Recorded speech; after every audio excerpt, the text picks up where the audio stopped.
بہن اور بھائیوں، السلام علیکم۔ آپ کا میزبان وحید جی آپ سے مخاطب ہے۔ خیریت موجود، خیریت مطلوب۔ غیبت بغرض حفاظت۔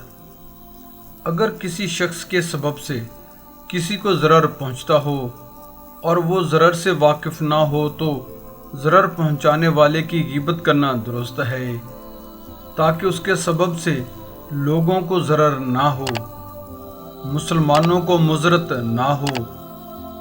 یہ صورت احیاء العلوم اور نزہۃ المجالس، سیرت احمدیہ، عین العلم، تنبیہ الغافلین، مطالب المومنین، در مختار اور شرح صحیح مسلم میں ہے۔ اس صورت کی کئی مثالیں ہیں۔ دقیقہ۔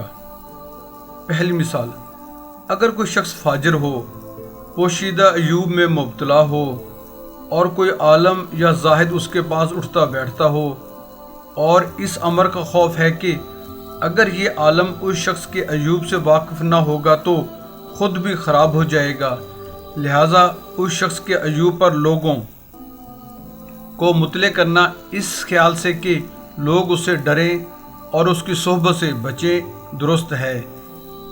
اسی واسطے جناب رسول اللہ صلی اللہ علیہ وسلم نے بھی لوگوں کی شکایت کی ہے، بعضوں پر لعنت کی ہے، تاکہ لوگ اس کے عیبوں سے واقف ہوں اور اس کی صحبت سے اجتناب کریں۔ حدیث مبارکہ۔ حضرت رسول اللہ صلی اللہ علیہ وسلم فرماتے ہیں، کیا تم فاجر کے ذکر سے جو کہ فسق کرتا ہو بچتے ہو؟ اس کو لوگوں کے سامنے ذلیل کرو اور اس کے عیوب بیان کرو تاکہ لوگ اس سے ڈریں۔ یہ حقائق امام غزالی رحمۃ اللہ علیہ نے احیاء العلوم میں نقل کی ہے۔ حدیث مبارکہ۔ حضرت رسول اللہ صلی اللہ علیہ وسلم نے فرمایا، تم فاسق کے عیبوں کا ذکر کرو تاکہ لوگ اس سے بچیں۔ یہ حدیث جواہر تفسیر میں منقول ہے۔ دوسری مثال، اگر کوئی شخص لوگوں کو تکلیف دیتا ہو تو اس کے اس عیب کو ظاہر کرنا کہ فلاں سے لوگوں کو تکلیف پہنچتی ہے یا فلاں شخص دو آدمیوں میں چغل خوری کر کے فساد کرتا ہے، درست ہے۔ اسی واسطے لازم ہے کہ جب بائع سے کوئی غلام یا لونڈی خریدے تو اس میں جو عیب ہو اس کو ظاہر کر دے تاکہ مشتری مطلع ہو جائے اور تکلیف نہ اٹھائے۔ حقائق۔ ایک شخص اپنے غلام کو کسی کے ہاتھ بیچنے لگا اور بیچتے وقت خریدار سے کہہ دیا کہ اس غلام میں کچھ عیب نہیں ہے مگر یہ کہ چغل خور ہے۔ خریدار نے کہا، کچھ مذائقہ نہیں ہے۔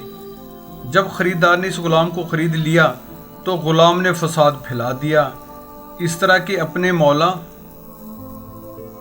کی بیوی سے جا کے کہا کہ تیرا خاوند تجھ سے محبت نہیں رکھتا بلکہ دوسری عورت لانا چاہتا ہے۔ اس کی دعا یہ ہے کہ جب تیرا خاوند سوئے تو اسرا لے کے اس کی گدی کے بال موندنا، اگر ایسا کرے گی تو وہ تجھ سے محبت کرے گا۔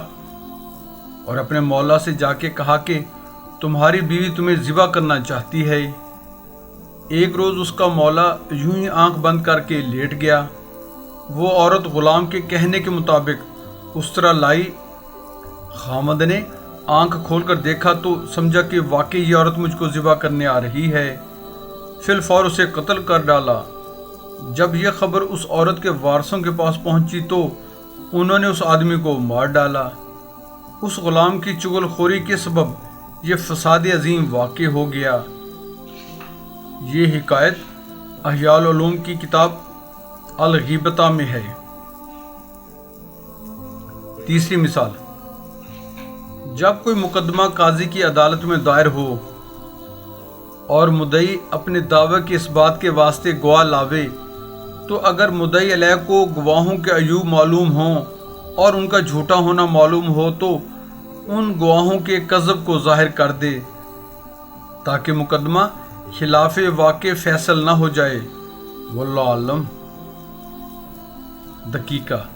اگر کوئی شخص پوشیدہ گناہوں میں مبتلا ہے، ہر طرح کا فسق و فجور کرتا ہے، لیکن اس کے گناہوں سے کسی کو ضرر نہیں پہنچتا تو اس کی غیبت درست نہیں، اور اس کا عیب ظاہر کرنا اور لوگوں کو اس پر مطلع کرنا جائز نہیں ہے، بلکہ جو شخص کسی کے عیب کو مشتہر کرتا ہے خدا تعالیٰ بھی اس کے عیوب پر لوگوں کو مطلع کر دیتا ہے۔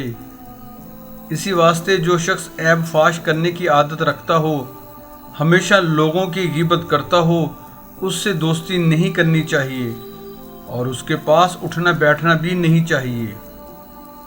ارشاد: بعض اکابر کا قول ہے، صرف اس شخص کے ساتھ اٹھو بیٹھو جو تیرا عیب چھپا دے اور تیرے اسرار کو ظاہر نہ کرے، اور اگر ایسا شخص نہ ملے تو کسی کی ہم نشینی نہ اختیار کرو بلکہ اپنے نفس کی رفاقت اختیار کرو۔ یہ ارشاد احیاء العلوم میں منقول ہے۔ ارشاد: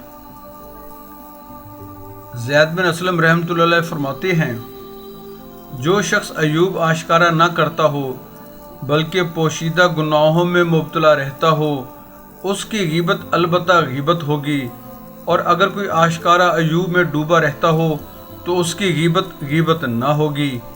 اس کو در منصور میں نقل کیا ہے۔ حدیث مبارکہ: حضرت رسول اللہ صلی اللہ علیہ وآلہ وسلم نے فرمایا، جو شخص مسلمان بھائی کے عیوب کو چھپا دے گا، خدا تعالیٰ قیامت کے روز اس کے عیبوں کو چھپا دے گا، اور جو شخص مسلمان بھائی کے پوشیدہ گناہوں کو ظاہر کرے گا، خدا تعالیٰ اس کے گناہوں کو بھی ظاہر کرے گا۔ اس کو نزبۃ المجالس میں نقل کیا گیا ہے۔ حدیث مبارکہ: رسول اللہ صلی اللہ علیہ وآلہ وسلم نے فرمایا، جو بندہ بھی کسی کے عیب کو چھپا دے گا، اللہ تعالیٰ قیامت کے دن اس کے عیب کو چھپا دے گا۔ اس کو مسلم نے باب الغیبۃ میں روایت کیا ہے۔ دعا ہے اللہ تعالیٰ ہمیں غیبت کے تمام مسائل کو سمجھنے اور ان پر عمل پیرا ہونے کی توفیق نصیب فرمائے۔ آمین ثم آمین۔ جزاک اللہ۔ اگر آپ ہمارے YouTube channel Islam T V by بہی جی پر نئے آئے ہیں تو ہم آپ سے ملتمس ہیں، ہمارے چینل کو سبسکرائب کر کے بیل آئیکن پر کلک کر لیں، آل کو چیک ان کر لیں، ہماری ویڈیوز کو اپنے حلقہ احباب میں شیئر کریں۔ جزاک اللہ۔